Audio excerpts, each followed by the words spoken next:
Hey, my 2-minute conviction today is that we are more similar than we are different. I've just returned from a week in the Czech Republic, in Prague, speaking at some events, and it really struck me that despite the differences in our language and the differences in some of the food, and the fact that, of course, it's a 1,000 or more year old city in Australia, doesn't have anything like that history.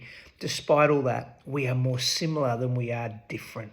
That the people are facing similar challenges, similar opportunities, that relationally they're similar in the way we want to engage with the people we love and care for.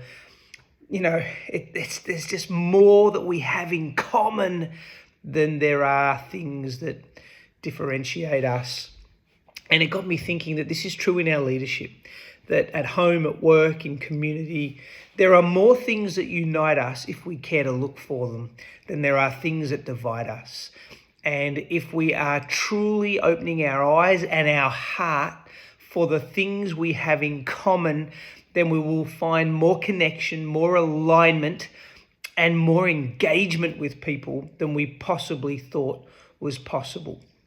And the beautiful thing about this is that it presents two huge opportunities. One, we clearly have more unity with people when we find things in common, when we see that we are more similar than we are different.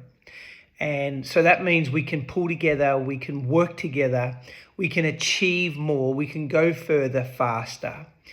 But secondly, it also helps us appreciate that where there are some subtle or distinct differences, we can celebrate them because we recognize that that represents an attribute or a perspective that we don't have.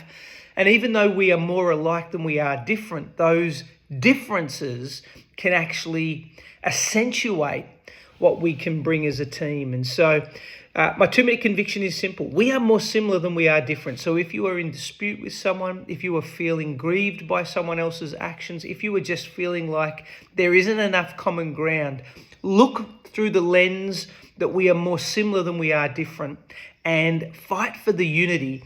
But where there are differences, enjoy that actually brings value and it brings creativity and it brings enough differentiation that we can celebrate their difference. I hope that helps you. Have a great week as you